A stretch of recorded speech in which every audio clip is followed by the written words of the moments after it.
皆さんこんにちは、柴崎です。今日はね、私の家のねすぐ近くにあるこの小さな、お寺に来ましたね。本当にこじんまりしたお寺でしょ。でもすごく雰囲気ありますね。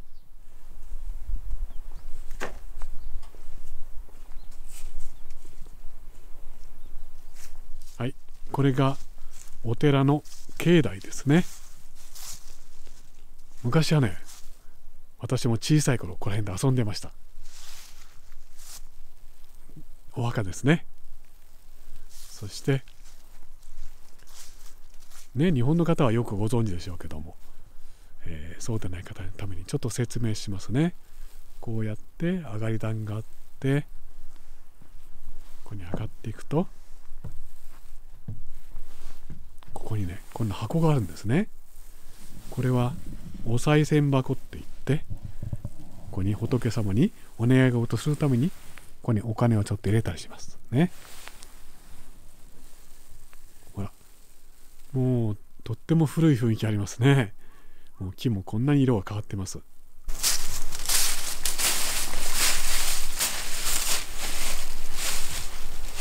はい、イチョウの木ですね。このお寺なんかにはね、昔からこんなイチョウの木が植わってます。これも大きいでしょう。もう300年か400年経つ木ですね。このイチョウの木、これを大事な要素として絵の中に付け加えてみたいと思います。はい、これが、お寺の配置ですね。左右対称になってます。このまま絵を描くとね、ちょっと単調な構図なので、もう少し雰囲気を変えたいと思います。では場所を移動します。こっちにだんだん移ってきますね。そうするとこの大イチョウの木がこのお寺を隠しますよね。重なってきます。これがオーバーラップという方法ですね。物同士を重ねる。そしてもっとこちらに移動すると、見えなかった建物が見えてきます。こうですね。これで建物とイチョウの木と、そして、上りの参道も見えてますので、全体の要素がうまく配置できたと思います。ではこの位置から描きますね。さて、形を描いてみよう。まず大事なイチョウの木をどこに置くか。この辺だね。このくらいの大きさに置いて、その他の要素をオーバーラップさせる。ここでしたね。この最初の構図がとても大事だね。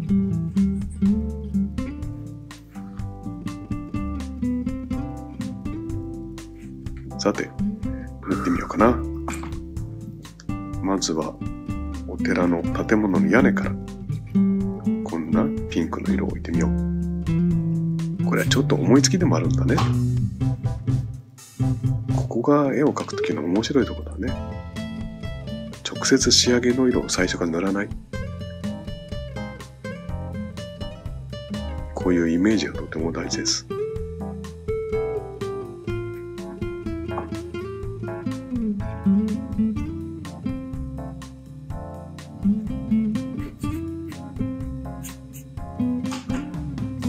そしてイチョウの木。当然これも仕上げの色をいきなり塗らない。未来系のイメージですね。これからだんだんそうなっていくだろうというイメージで色を作っていきます。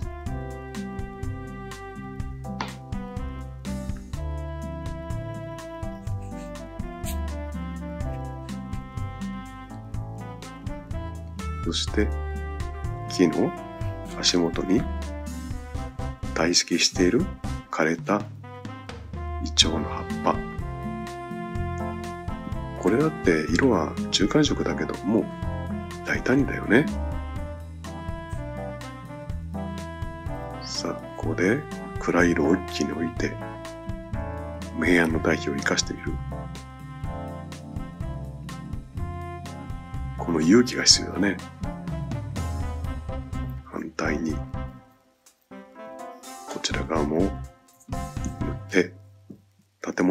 作ってみよう。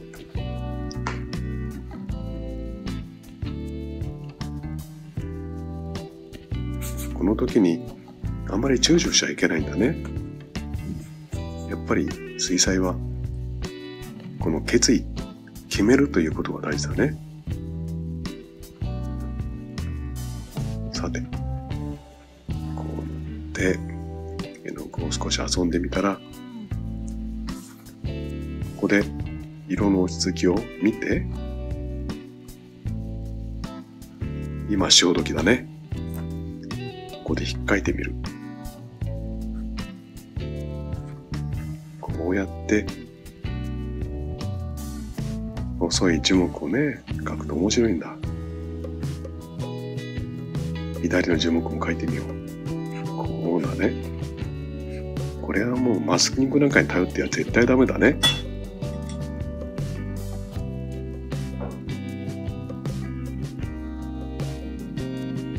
家はちょっと暗示する程度。屋根の下の暗さを描いて形態感を作る。こうやってね、筆を割って草なんか描くと、もうこれで雰囲気が出るんだよね。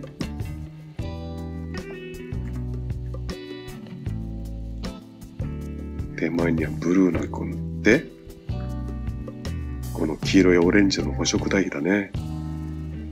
こういう遊びが面白いんだ。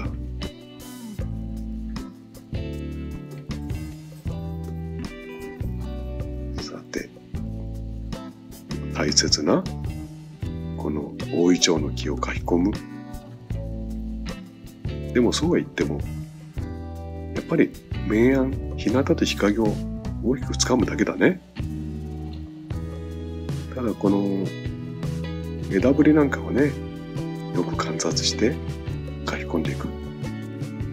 そうすると、あんまり細かく書いてないんだけど、ちゃんとその雰囲気が出るんだね。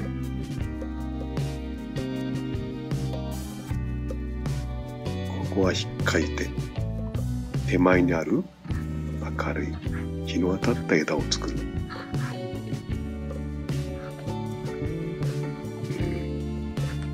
この程度かな。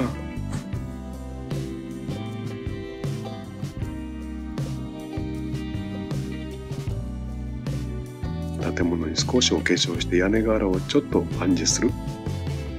でもやりすぎない。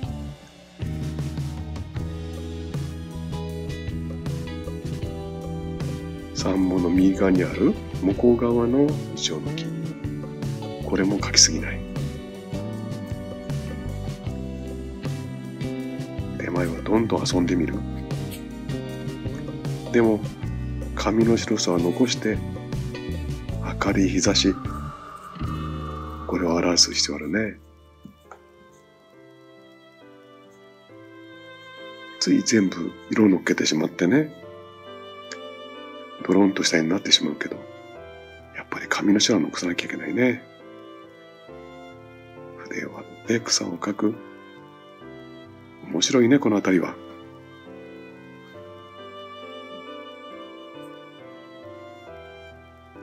いらないところはずっと単純化してまとめていく。いいと思っても全部書き込まない。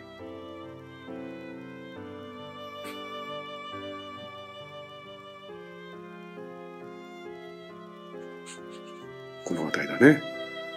まとめてしまう。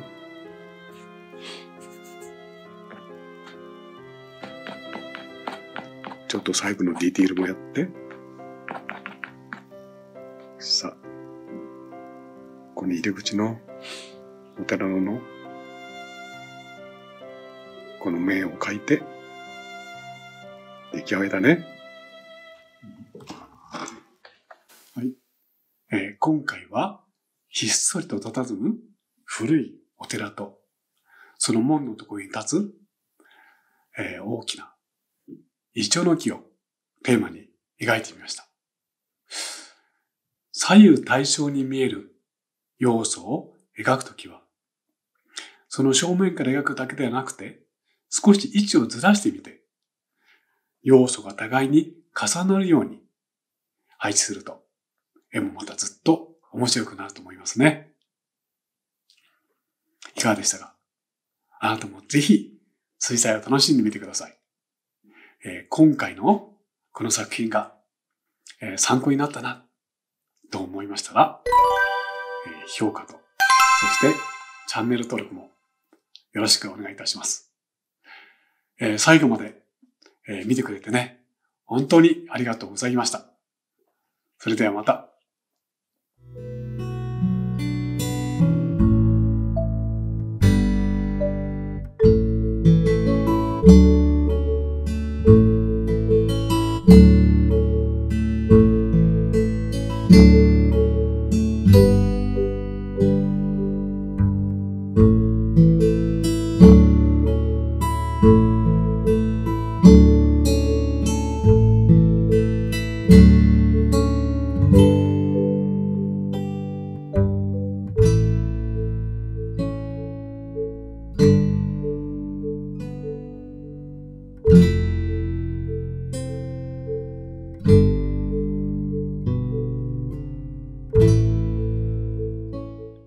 いかがでしたか？チャンネル登録もよろしくお願いします。